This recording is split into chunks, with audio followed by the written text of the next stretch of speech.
Sometimes we all need a carrot that's dangling right in front of our noses to help get us out that door on a consistent basis and reach some of our goals. And so I want to dangle a little carrot in front of you here today, and I want you to put this on your calendar and join me. I am so over the top excited to invite you all to join Team Plant Strong. It is our new national movement to celebrate how the benefits of a whole food, plant strong lifestyle can keep us active and allow us to move our bodies and feel utterly fantastic. I want to invite you to train with the team and complete your choice of either a 5K, a half marathon, or even a full marathon. You take your pick of the litter. Now, our first event is going to take place here in Austin, Texas on February 19th. And you're all invited to come and finish the race in my hometown of eclectic, iconic, and the capital of Texas, Austin. But hey, I completely understand if you can't make the trip, you can still complete the goal virtually and earn a medal from this iconic first event. We'll also send you our Team Plant Strong racing shirt, and you'll get access to our training plans, coaches, and everything that's inside our private community. If you've never run before, hey, no sweat. You just get over here. Walkers, you're absolutely welcome. Beginners are more than welcome. And seasoned runners, absolutely, we would love for you to partake as we all work together towards this common goal. I can't wait to meet all of you. Come on now. Join Team Plant Strong at plantstrongfoods.com/team. In my mind, the only superfood there is, the only superfoods there are beans and greens, maybe turmeric a little bit, cruciferous vegetables, nuts. These are the things we know have fueled real people into their hundreds around the world. And so don't be duped. And by the way, you can be pretty sure if you're paying a lot for a food, somebody's got their hand in your pocket. Anybody who's checked the price of dried beans lately knows that any American can afford them. A pound of black beans or black-eyed peas or lentils will set you back less than $3, and they'll feed a half a dozen people, nutritious. But the secret, and this is where the Bluezones American Kitchen comes in, the most important ingredient is taste. Americans, as a rule, do not know how to make beans taste good. And this work, I think, does a good job at bringing beans alive and really kind of overtaking their meat counterparts when it comes to protein and making things taste flavorful and delicious. I'm Rip Esselstyn, and welcome to the Plant Strong podcast.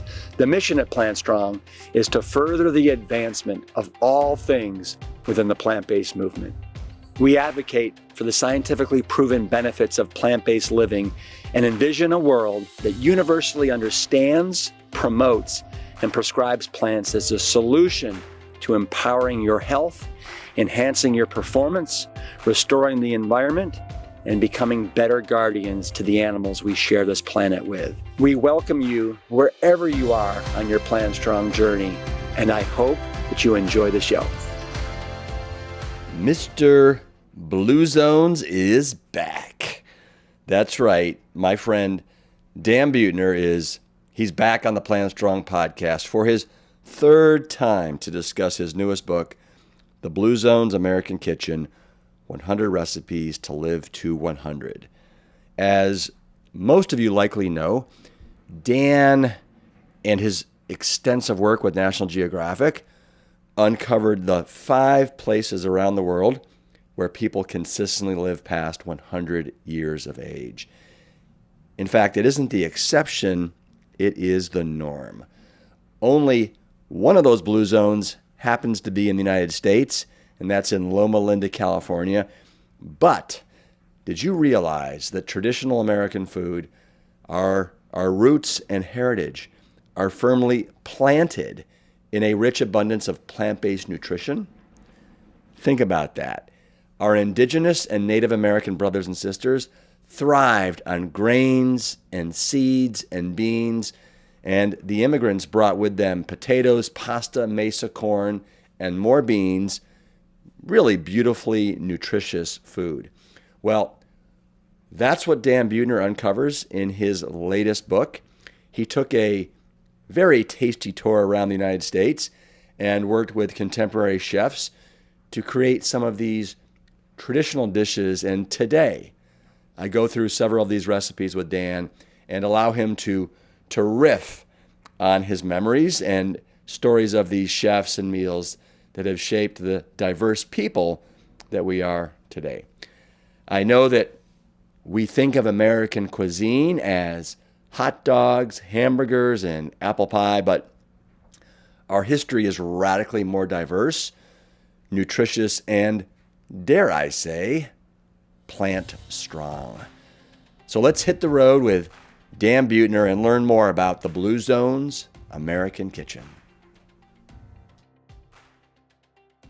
Dan Buettner, thanks so much for coming back on the Plant Strong podcast. Love having you on the show. You know, Dan, this is your third time joining us on the podcast. You joined us in 2020. It was episode 39. We talked all about the Bluezones. You came back for episode 122. It was the Bluezones Challenge, which was another book that you wrote. I mean, I can't believe how you're pumping out like killer book after killer book. And you just came out with this beaut called the Bluezones American Kitchen that I just want to like tackle with you. It's spectacular. I have gone through it from end to end. And Dan, first of all, how in the world did you come up with such an absolutely brilliant idea? Well, it was iterative. Well, thanks for calling it brilliant. But, we identified pretty clearly the dietary pattern of the world's longest lived people in the previous Bluezones books. But I wanted to do an American focused book. And, I tried to find cultures of longevity living today. And except for the Seventh-day Adventists, that's a challenge.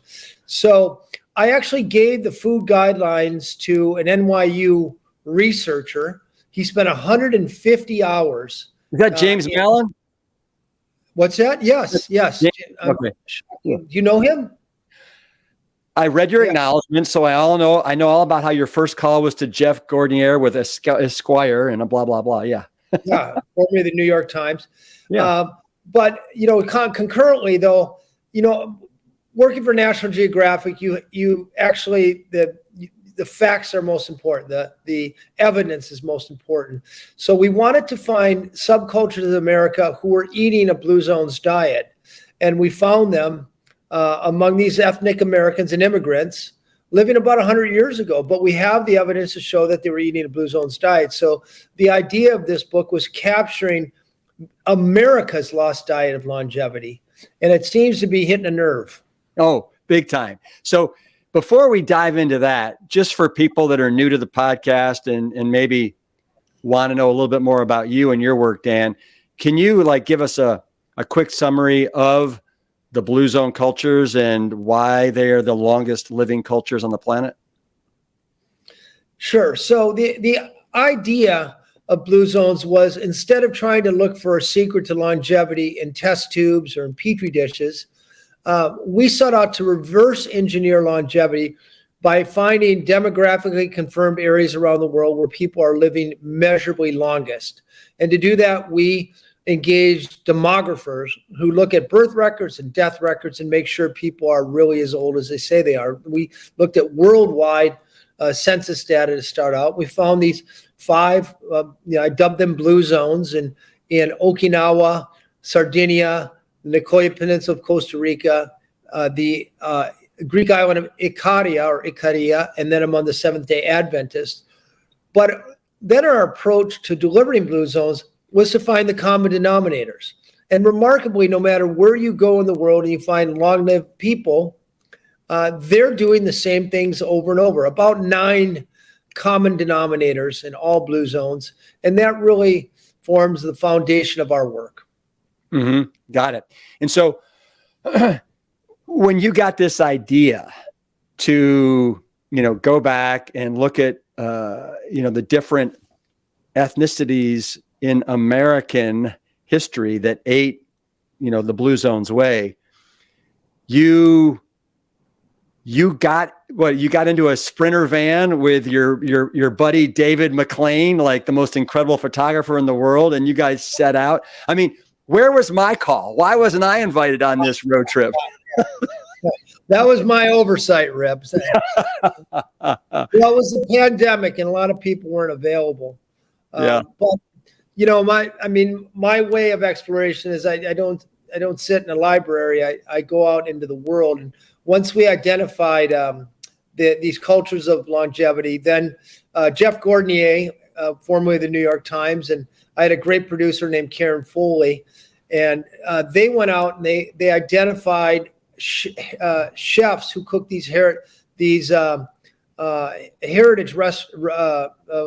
recipes, historian chefs who could bring this way of eating to life again. And you're right, we got in Sprinter vans. We traveled from Maine to Miami, up to Minnesota, down to Texas, Oklahoma, Los Angeles, even got all the way over to Hawaii to find these amazing chefs. We found 53 chefs, and between them, we found 100 recipes to live.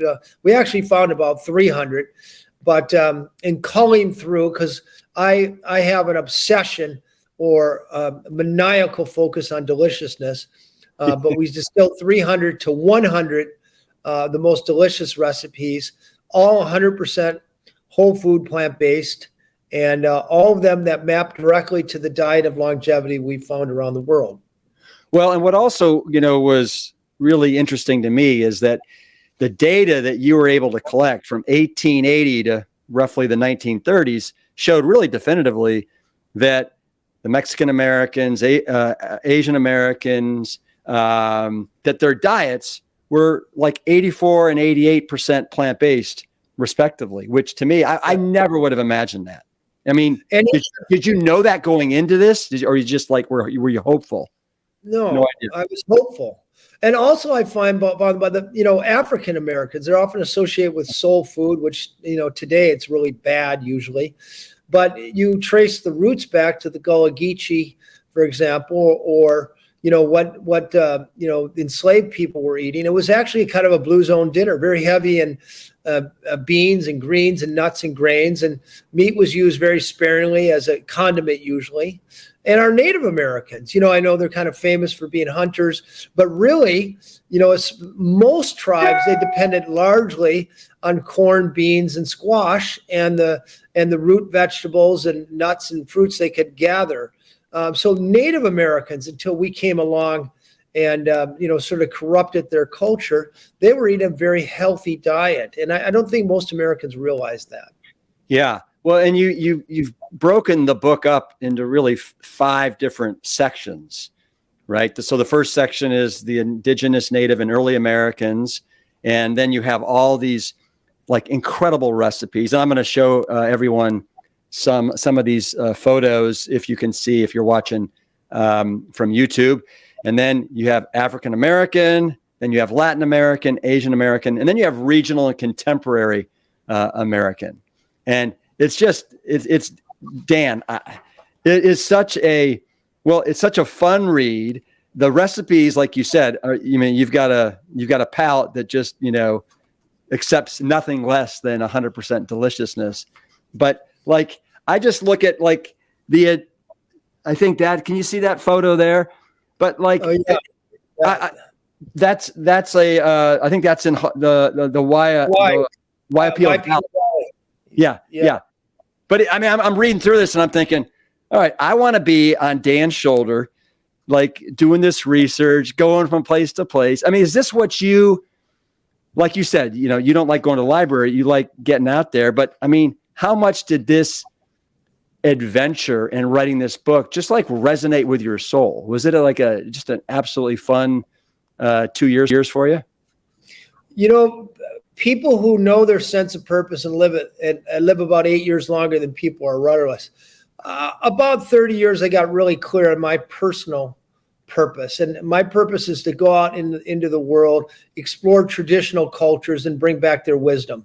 and that's underpinned the 21 expeditions I've led, the 10 or so books I've written. They're all based on that same principle. So I've been one of the lucky ones whose job is living their purpose. And there's a very blurry line between, what I consider vacation and what I consider work. So they're one and the same. So I'm very blessed to, I can argue I've never worked a day in my life.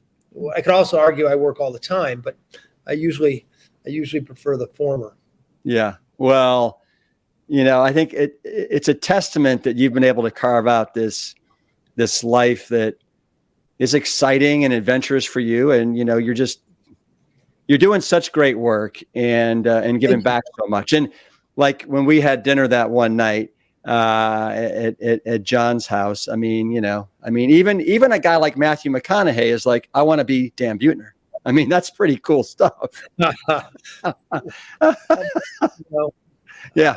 I'd change places with him once in a while. But, So Dan, I don't know how much, I know your dad, Roger, has tried every recipe in the book. I don't know if you have, but look at this. I need everyone.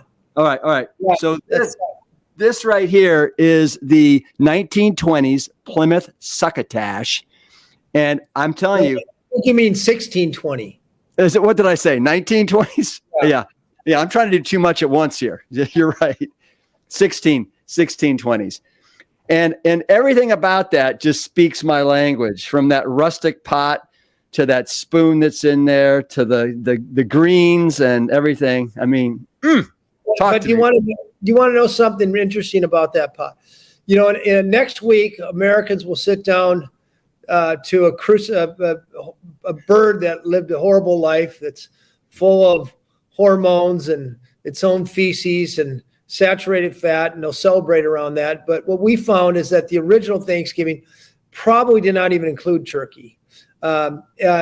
We know it didn't include ingredients from Europe because the Pilgrims, their stores had been exhausted. So they were eating what the Native Americans were eating. So we went and found what the Native Americans, that pot of food you just showed was probably at the first Thanksgiving. It's four main ingredients, beans and squash and corn, a hominy they call it, and then some greens, but then a beautiful broth, which is far healthier, heartwarming, delicious, and historically much more accurate than the dinner we'll sit down to. I guess it's a week from today. Yeah, 100%. What Dan exactly is a succotash? Is it like a hearty chili or stew? Stew. It's a stew. It's a stew. It's actually a corruption of the Wampanoag word, which is much harder to pronounce, but it looks a lot like succotash. But once again, people continue to eat succotash in the southeast of the United States, and that's a gift that the Native Americans have given us. And they gifted us not only delicious food, but as I believe I unpack with some confidence, that it's also a longevity food. And we've forgotten it. We've forgotten this way of eating.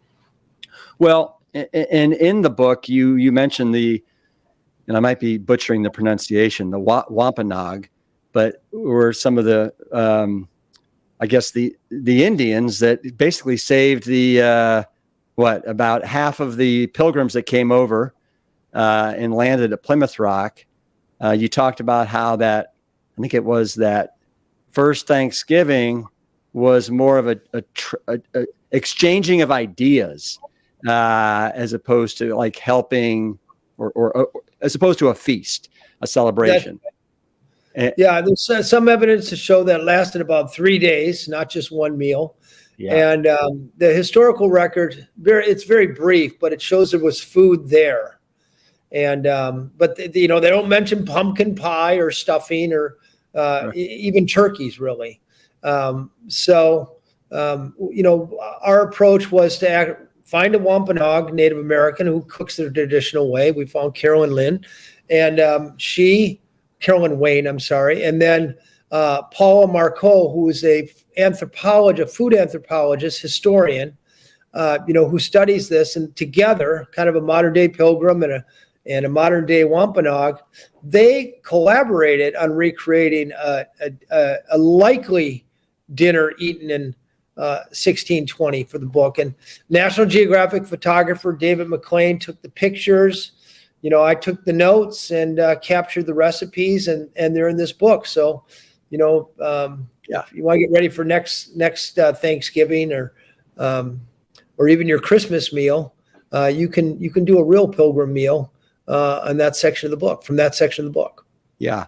And so I think I read that were there 65 different chefs that you got to meet on this journey that you went on to write the book?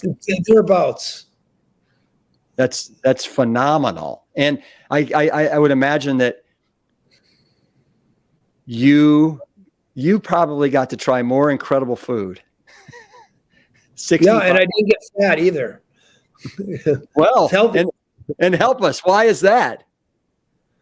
It's whole food, plant-based. There's no meat in there. There's very little refined sugar, if any. Yeah. And it's very hard to get overweight if you're eating a whole food, plant-based diet.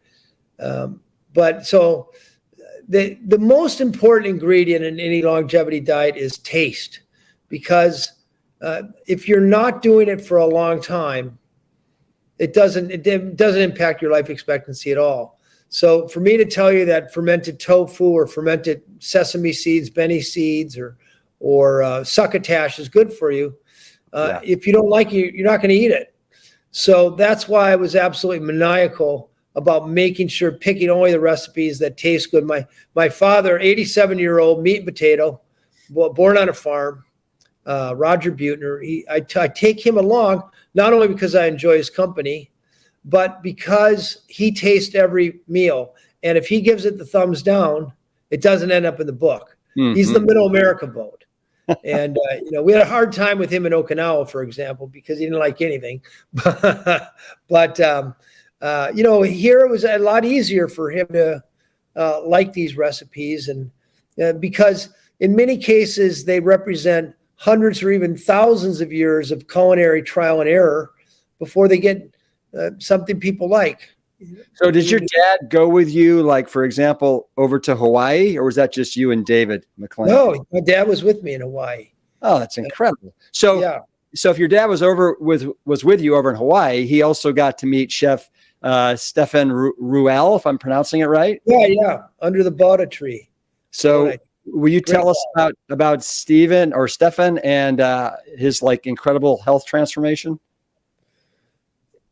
Yes. So he was vastly overweight, having cardiovascular issues. I think he stepped out of his truck one night. He's working hard and collapsed, and that was the wake-up call. And anybody who does the homework and looks at responsible sources will find that when you're suffering from one of these avoidable chronic diseases, the best path back to health is eating a whole food, plant-based, a vegan diet, as in the case of Stephen. And he wasn't finding it on his own, so he went to chef school and learned how to make it and became a fabulous chef. He opened one of the most successful restaurants in Kona on the Big Island of Hawaii. He's probably the best plant-based restaurant on the island, and he was kind enough to share with me 3 or 4 of his favorite recipes. And these came out of a desire to heal, and now he's a healthy guy. So, I've been over to Kona probably 15 times, and I've never. What's the name of the restaurant? I'd love to go to it the next time I'm there. Can you remember? Under the Bodhi tree. Okay. I might be butchering the name of it. Under the Bodhi, but yeah. Okay. I guarantee when you get there and you put plant-based restaurants around me in your phone, it'll drive you there. Right. What's the one? What is it? Healthy Cow, or I'm totally. Oh yeah, it's Purple Cow. No, no, it's not. Anyway, I'll get it before. Happy Yeah, I cow. know what you mean. Happy Or cow. holy cow or something. I know what you mean. Happy cow. It's happy cow. Yeah. That's what it is. Hey, so what I also love about the recipes that are in this book is how some of them are just drop dead simple. And like this, for example, this smoky, right? Can you see that? Yeah, it's a candied squash. I think it from James Wayman. No, that's a smoky collard greens. That's smoky collard greens. Yeah, I can't quite see it in my little. There. Yeah. Right. But smoky collard greens, I'm a huge fan, Dan, and we love people eating their 4 to 5 servings of greens a day, and these just look absolutely insane. And this is under the Native American section. Okay. Page 90. Page 93. Now here's one. You're right. I'm sorry, Africa. So on page 97, what I also love doing is reading every story that accompanies the recipes. I find them to be fascinating. And you have the last meal, and this is sweet potato and black-eyed pea soup. Can you remember the story behind this one? Yeah. Yes, it was a Senegalese chef who worked in a Michelin-starred restaurant in New York, but he went back to Senegal to trace his roots, and he discovered a few things. He discovered that before these African young men would be shipped to America, where they became slaves, they had to weigh at least 150 pounds, and if they didn't weigh 150 pounds, they wouldn't survive the crossing. So they were fattened up like cattle. And the food that was used was a black-eyed pea and palm oil kind of slurry, very high, laden in calories, and they'd eat that for a few weeks, fatten them up. And this Michelin starred level chef, he took that recipe and he applied these culinary excellence to it. And he had like artesian palm oil, and he had the best black-eyed peas and wonderful herbs, and he blended ingredients, and he finished it with edible flowers, and it's a gorgeous, gorgeous piece. And of course, now the irony is he lives in New Orleans, and he serves it to largely white people for $100 a plate. And he takes some satisfaction in that he turned this horrible negative, and he's turned it into a positive with the same sort of ethnicities involved in the original transactions. Yeah. I love the way he turned that around. On page 113, Dan, you've got buffalo cauliflower tacos. That's Nicole. That's from Philadelphia. Exactly. A wonderful Puerto Rican entrepreneur, Nicole. Plant-based restaurants in Philadelphia. Yeah, Barbamba, something like that. Yeah, that's right. I'm at an age I can hide my own Easter eggs, so even though I wrote that, I don't remember every last name. No. Rich Lando, yeah, here she is. Yeah, Nicole Marquis.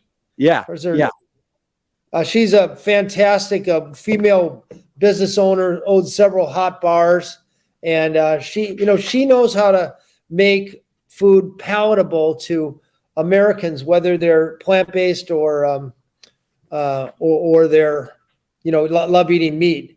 The other brilliant guy, restaurant right down the street, is Rich Lando. He has a restaurant, phenomenal restaurant called Veg, and he taught me. A lot of people don't like tofu, but he taught me how to make a tofu steak that tastes exactly like meat. What's the key? Yeah. The secret is you cut it a 1-inch fillet, you freeze it first, and then you get an oil that can handle a lot of heat. So like a grapeseed oil or avocado. Grapeseed, I believe, is what he used. You first dredge it in this sort of Montreal, they call it a Montreal rub, which is a number of spices. You can Google on the internet pretty easily, or you can get my book. But you dredge it in the Montreal spices, and then you flash fry it on one side so it gets kind of a thick, almost meaty crust. You flash fry it on the other side, and the middle kind of stays tender. And boy, I'll tell you what, you put that on a plate like a piece of steak, with your baked potato and your broccoli, and you have no idea that you're not eating a slab of dead animal. It's slap. It's so true, Dan. It's so true. And I got to tell you that I've been to Veg twice when I was in Philadelphia, and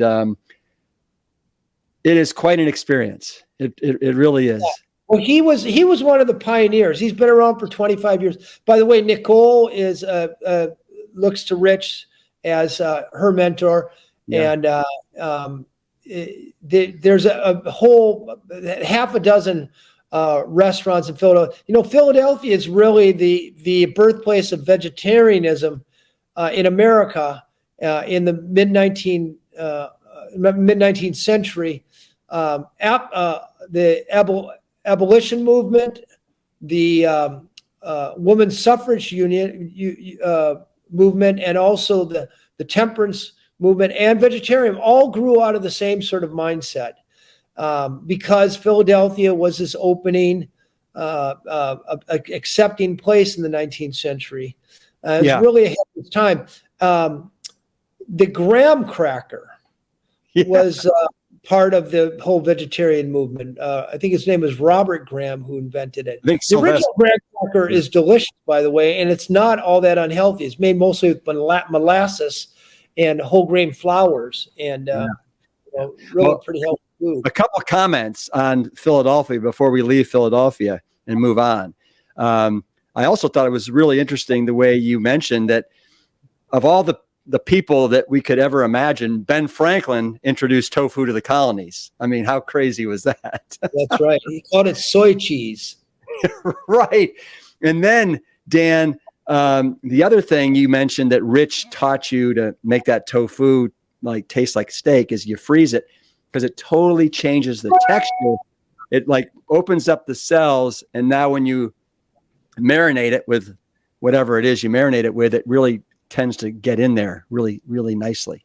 All right, Dan, I'm sorry, but I just got to go through some of these recipes. So this morning, there's a little restaurant right near my house, and I always go there in the morning, twice a week, and I get these black bean, potato, and cactus tacos, breakfast tacos. And on page 119, you've got the almost same thing. You've got black bean and nopalitas, right? Tostados. Yep. Look at that. Oh, it's gorgeous looking. Yes. And that's Chef Juan Rodriguez in Fort Worth. Yeah, he's an amazing guy, but he was part of our Blue Zone project in Fort Worth, introducing plant-based eating to Cowtown with great success. His business took off because of the Blue Zone project. And amazingly gifted chef there. And this is once again, the cactus paddles are a little hard to get. Most of the recipes, 80% of them are very simple and very easy to get ingredients. But the point here is illustrating that there are all these plant fleshes that taste like meat when you put the same marinade to them. The secret is taking the same sort of flavors and applying it to the right kind of plant flesh. You get something that tastes like meat, and it doesn't have to be these Beyond Meats or Impossible Meats, which have questionable health benefits. So much culinary genius locked up in the ethnicities of America. Yeah, Dan, I'm going to move on now to page 124, and this just caught my attention because, I am a huge fan of beans, and it's called frijoles borrachos, drunken beans. And the second ingredient, Dan, is a cup of dark beer. Did Roger Buettner like these? Roger Buettner just drank the beer. Well, they made it in the book, so he must have loved them. No. So this, once again, this is 7 ingredients, and it's the genius. Who thinks of adding beer to to beans. And then the symphony that you create when you put some of this diced serrano chili, which you can get in any Whole Foods, and tomatoes, which people don't realize this, but tomato adds a umami flavor to food. Yeah. And it's so simple. The whole thing comes together in 20 minutes. The whole thing is cheap. You can serve it to anybody, any fancy people in the world, and they're going to love it. And, it's a recipe that'll help you live to 100. Yeah. Yeah. And Dan, speaking of like living to 100, your first sentence of this book is pretty darn powerful. And I'm going to read it to you. And then I want you to, riff on it for a sec. And you say, this book could help you live an extra 10 years. Yes, and that isn't just hyperbole.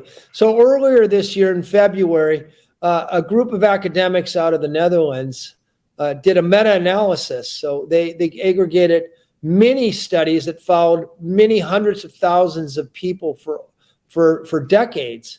And they found that the people who ate mostly a whole food plant-based diet, they allowed a very little meat, but a huge deviation from the standard American diet. For women, they were living 10 years longer. And for men, they were getting an extra 13 years of life expectancy. So it's not at all an empty promise. And by the way, I know that, most Americans, 97% of Americans are eating animal products. And that's okay. I mean, we're not here to wag our finger at you and tell you what to eat and what not to eat. But I just wanted the Blue Zone Kitchen here, this book, to be a safe space, a place where you can turn off your brain, cook any recipe in this book, and be pretty sure that for you and your family, you're doing them a big favor. You are doing what research shows. The longest lived people on the planet ate this exact same pattern. These are real human beings that lived real lives. It's not theoretical. It's not test tube. It's not Petri dish. We know this to be true. And this is one thing Rip and I think, agree violently on. Rip arrived at the same way of eating via a very different path, more of an academic path, I would say, with his father and I guess his whole family. But we've arrived at what I like to think at the top of the culinary mountain and just took slightly different paths. Yeah, absolutely. Dan, I'm going to keep going through the book here. All right, page 127. We got Mama Zucchini pupusas, and this like mother and daughter duo chef combination from Salvador, they got inspired after watching Forks Over Knives documentary to kind of change up. How about that? Our good friend Brian Wendell. That's right. He's transformed so many lives with that documentary. And, ironically, Claudia and her mom, Claudia and Norman Lopez, they live in perhaps one of the most difficult neighborhoods in downtown Los Angeles, homeless people across the street, but they've really created this oasis of Latino vegan food. And the people who come there, they're not a bunch of rich shishi people, who can afford to drop $100 a meal at a lot of other LA vegan places. They're mostly poor people coming in there, and they're getting their Salvadoran favorites like pupusas and beans and tortillas and sofritos. It's meat analogs made out of soy, and they're eating the food they love, and they don't even quite realize, I don't think, that these are foods that are adding years as opposed to taking years off of their lives. Yeah. Dan, I'm going to page 135, if you can follow me there. And I'm looking at plant-powered arepa that I want to make this weekend with my family because I am so enthralled with not only the thickness of this like corn tortilla, but also the fact that I could slice it open and then stuff anything in there. And the fact that it's green because of the spinach. Yeah. Look at this, everybody. Look at this. That is so This is thanks to the genius of Diego Tosini and his wife, Veronica. They own the hottest restaurant in Los Angeles and soon to be part of John Mackey's new health empire, the Love Life Cafes. Oh, yeah. And these arepas is really kind of a Venezuelan take on a tortilla. As you point out, it's basically a thick tortilla, and it may intimidate some people, but you can go to a Trader Joe's and get what they call masa, this basically corn mass prepared already, and all you pat it down into a patty, and you're they heat it up. They fry it a little bit, but Diego has added to it by putting ground spinach and chlorophyll in it to make it green, and it makes it even sort of supercharged with health. And you sort of cut it open like a pita bread, and you have this wonderful pocket to stuff amazing things in it and delight your friends. Yeah, I can't wait to delight my family with it this weekend. They're going to be so enamored with it. All right, Dan, let's move on to page 176. All right. So one of the things that we also do every Sunday at our house is I make pancakes for the family. And they're called Uttapam, I think. They're savory lentil pancakes. I mean, come on. I cannot wait to dig in and try these. And look at this guy here making them on the griddle here. These lentil pancakes. Who knew? I never even thought of lentil pancakes before. And yes. So this is the Vikhu family. They're owners of this super popular Saffron Nola restaurant, and they're so packed that I couldn't believe they agreed. Their whole family gathered for David McLean and I, and made this largely Indian feast. And it's really the poorest parts of the world that have given us the most genius food, because it's not hard to take a slab of meat and fry it in oil and make it taste good. I mean, that napalm's our taste bud. It takes culinary genius to take things like lentil beans and chickpeas and make them taste good. But you add some fragrant spices and once again, tomatoes and cilantro and some chilies and some coconut chutney as the things you can easily get a hold of, and combining them in the right way, and you convert very inexpensive food into absolute magic. Yeah. Did you have, so over the course of your, year or two writing this book and getting I can't even imagine the opportunities you had to sit down with these chefs and their families and, at their restaurants or at their homes. Did you have one experience that just sticks out more than any other? Or is that an unfair question for me to ask you? No, it's not unfair. But I'll just a few that just come to mind immediately. Don Medrano. Here's a guy who worked in raising money for arts until he was about 60 and became a chef. Went to Cordon Bleu or one of these high-end chef school, and they were teaching him how to make Mexican food. Well, it turns out he was Mexican. He was Tex-Mex, and he grew up eating real Mexican. And, we tend to think of Tex-Mex food as, steak fajitas or cheese slathered enchiladas. But he remembered from his childhood in San Antonio that actually the Mexican foods they were eating were using things like amaranth and pecans and mole and corn tortilla and this vegetable that comes from cactuses. And he set out to set the record straight. And he brought back the true Texas Mexican food. And lo and behold, once again, mostly plant-based. Okay, then tell me this, because in reading this particular story about this individual, I wanted to be there sitting on these slabs of boulders with you guys.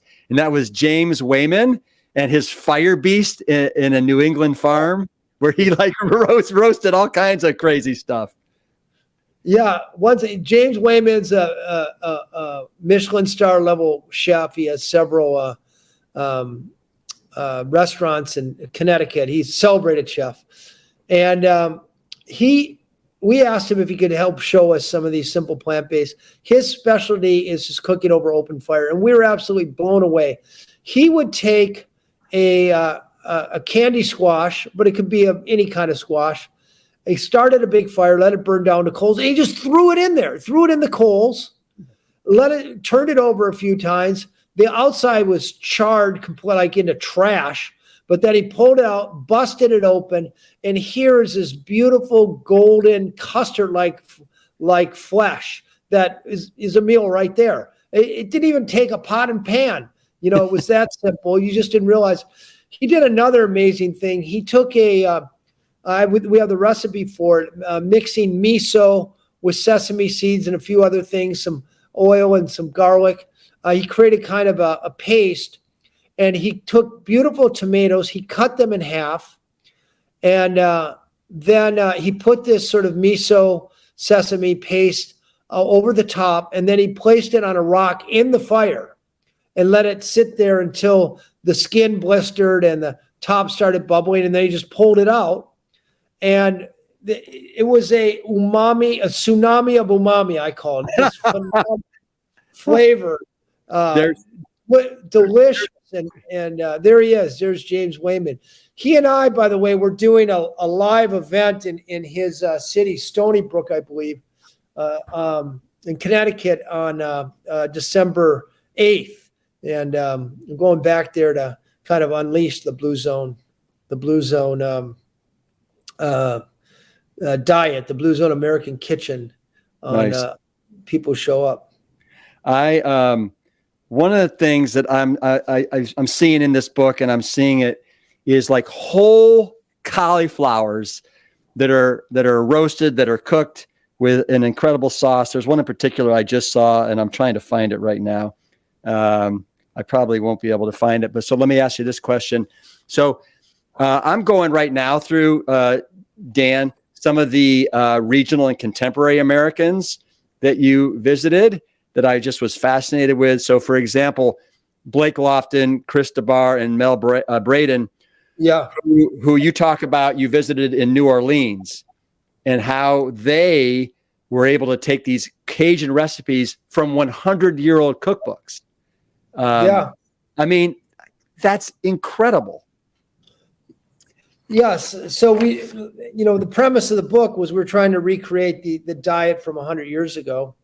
And these guys are modern day chefs with gourmet restaurants, but they agreed to we got a Airbnb, big Airbnb with a huge kitchen, and we sat in there for 2 days, and all we did was cook, and the photographer shot, and Chris and his gang reproduced these from an ancient cookbook, reproduced them for us.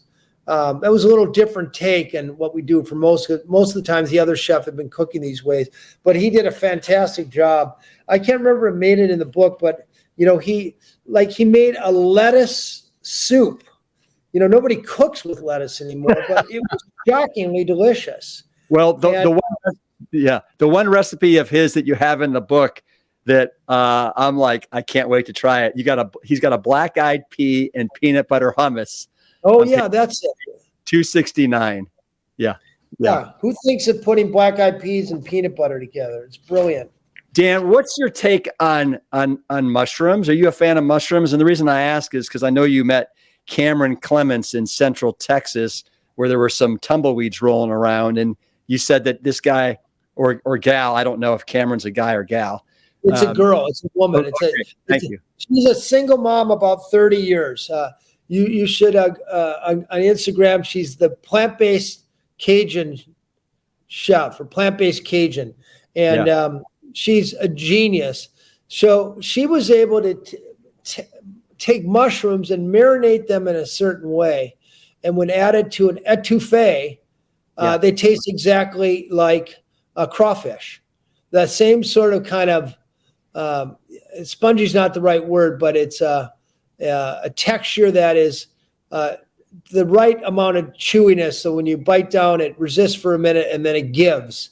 And so she was able to, by marinating the mushrooms the right way and adding the right flavors, give it kind of a seafood flavor that had the same texture. And once again, you don't even know you're eating a bunch of dead critters. You're eating nutrient-infused mushrooms. Here's that photo from James Wayman, the fire beast. The candy roaster squash. Yeah. That's one ingredient. That is no pots or pans. James Wayman is a genius. Dan, I like your friends. Speaking of your friends, talk to me about Andrew Zimmern, from your friend from Minneapolis, who I guess creates all kinds of cool stuff. Yes, Andrew, he's best known, I think, for bizarre foods, going around the world and tasting weird things. But he's a gifted chef. And, in addition to eating things like grubs, he's very good at plant-based. And he's a big celebrity these days, but a good friend of mine from Minneapolis. And he agreed. I asked him if he could plumb his archive for his favorite plant-based foods, and he came up with actually a Korean recipe for us, and was kind enough to take us into his kitchens and recreate it. So, the idea here was to bring from a diversity of sources an American pastiche together of foods that mimic the diet of longevity from around the world, from the famous to the non-famous to the mostly these ethnicities, but also under-celebrated Americans. My dad even has a recipe in here. I know, he's got a pasta sauce. Yes. Yeah. If you go to page 238, you can see Roger Buettner doing his thing. Yes. Very much so. He took our National Geographic photographer to his garden. Right there. Very, very proud of. There's Rod right there. He's probably got a beer just off camera. The drunken beans. Dan, tell me, what's your favorite restaurant in America? And according to the book here, you say it's in Los Angeles. It's called Venice. It's called Jolina's. Yeah. I eat there every time I go there. It's not a vegan restaurant, but the chef there, the chefs, the head chef is a guy named Juan. He's from Oaxaca, Mexico, and the entire kitchen staff are all from the same village. But they have a way of cooking vegetables, and it often involves a little bit of vinegar, but a way of the charring and vinegar and the symphony of sweetness, of a little bit of spice, of the right use of fats, of the right uses of acids, and they can create the most delicious sides. They have an okra dish to die for. They have a mushroom pizza that has no cheese on it. But the way they do it, for those of you who eat, cheese, you don't miss the cheese. 100% plant-based. And I got no skin in the game with them. It just happens to be my favorite restaurant. But I do owe them an enormous debt of gratitude in that they shared 3 of their best recipes with us for this book, and spent an afternoon cooking them for us and letting us photograph. So now I like them even more. Now, Dan, I know that, well, first I'll ask you this question and then I'll show you I'll share with everybody the recipe. So, Dan, what is the number one supplement of people that eat a Blue Zone type diet? Beans. There you go, baby. It's the beans. And so what's with this recipe? Beans and greens and beans. You got it twice. I love it. I think the other one might be green beans, but no. This is page 231, Dan, in case you want to reference it. Well, we want to, if beans are good, beans and beans are twice as good. For people that don't know, Dan, you got a really adorable Instagram video talking about the number one supplement, and then you go on to say it's beans on Instagram.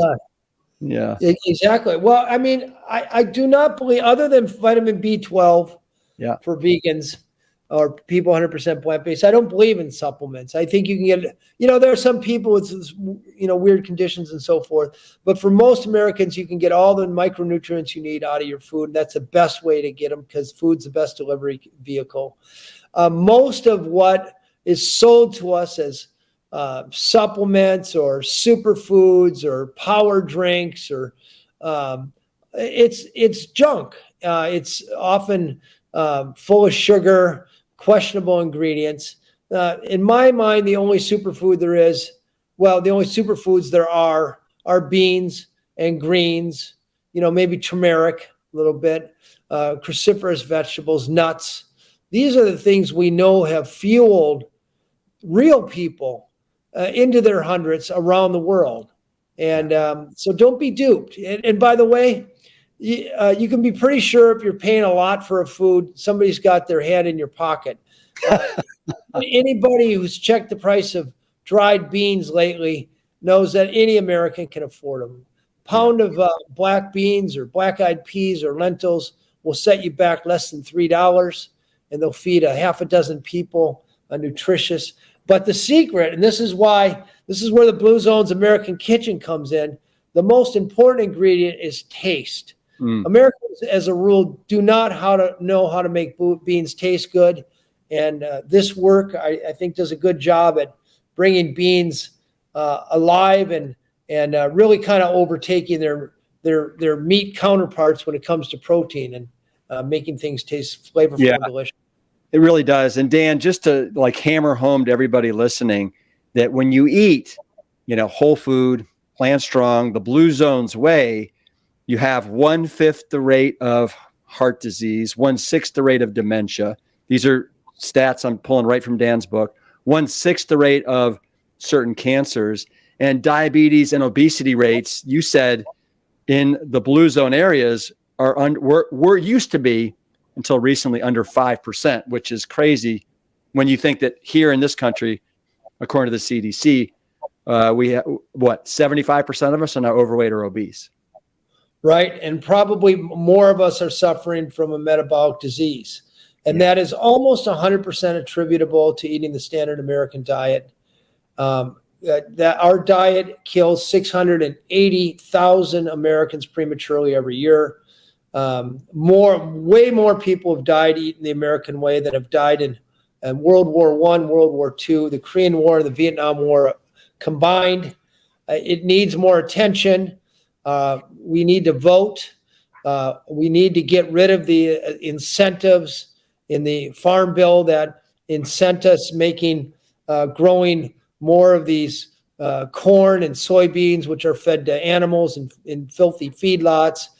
They're used as cheap inputs for all of our ultra-processed foods.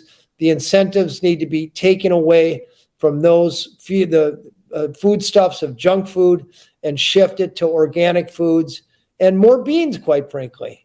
And then it's companies like Plant Strong that take these foods and make them delicious, and they make them accessible to the rest of us. Well, you know what? We're doing everything we can to do our part. Dan, I know you got a flight that you got to run to, and I don't want you running through the airport. But I want to close on this note, Dan, and that is, I just think it is so remarkable and so fascinating and so creative that you were able to look under the hood of this country and find out that 100 years ago we were doing things right across all these ethnicities. We were doing things right in a major way, in a tasty way that, if we could just go back to where we were, we could elevate the health of this country in ways that would make it this country's greatest asset. And you have uncovered that. You've laid it out there for us. And I can't say enough about the latest thing that you have brought to the world, Dan. And I love the way you finish it, Dan, with your dad. The fact that you were able to do this journey with your father, I think, is a testament to the relationship that you have, with him. And the fact that you were able to get your meat and potato loving dad to basically go Bluezones now, that's remarkable. And not only that, in our book, he's a vegan chef. So I don't think anybody in his family would have ever believed that. Yeah. So it's called the Blue Zone American Kitchen. It's on sale this week. As you know, you're a book writer yourself, a very successful one, but you can labor writing the best book in the world, but unless you talk about it, and you're given platforms like PLANTSTRONG here, I thank you. But it's a great gift. Anybody who you'd like to see longer, live longer, it's a great Christmas gift. It looks great on the coffee table or in your kitchen. There's 100 recipes to live to 100. National Geographic. It's all evidence-based, and support your local bookshop if you can. And again, the photography is second to none. It truly is. David, my gosh. Dan, I want to know, when's the next time you and I are going to get together and play a little pickleball? I don't know. You kind of gave me such a drubbing last time, Rep. I think I need a couple years of training, 8 hours a day to enter the ring with you again. But anytime. Maybe you'll come play with me in Miami, or I'll see you again at Sports Weekend there in Austin. Well, that'd be great. And you know who's coming up to Austin starting December, I think 1st, is Robbie Barbero. Robbie Barbero, yeah, Mastering Diabetes, a great friend of mine, pickleball pal, great program. Yeah. And I'm sorry to lose him, but I'm glad you'll have a new member in your immediate social circle. Yeah, thanks. All right, Dan, Great American Kitchen, Bluezones. Way to be, my man. Hey. Thanks so much, Rip. Keep it playing strong. Great Thanksgiving. Bam. All right, love it. All right, you guys. Thank you. The Bluezones American Kitchen is now available, and I bet it just might make a very thoughtful gift at many holiday parties this holiday season. I'll be sure to put a link in the show notes in case anyone's interested. But as we close out today, I just want to say how grateful I am and thankful for those who came before us and helped to shape America's healthiest food landscapes. Thanks so much for listening, and as always, keep it plant strong. Thank you for listening to the Plant Strong podcast. You can support the show by taking a quick minute to follow us wherever you listen to your favorite podcasts. Leaving us a positive review and sharing the show with your network is another great way to help us reach as many people as possible with the exciting news about plants. Thank you in advance for your support. It means everything. The Plant Strong podcast team includes Carrie Barrett, Lori Kordowich, Amy Mackey, Patrick Gavin, and Wade Clark. This season is dedicated to all of those courageous truth seekers who weren't afraid to look through the lens with clear vision and hold firm to a higher truth. Most notably, my parents, Dr. Caldwell B. Esselstyn Jr. and Ann Cryle Esselstyn. Thanks for listening.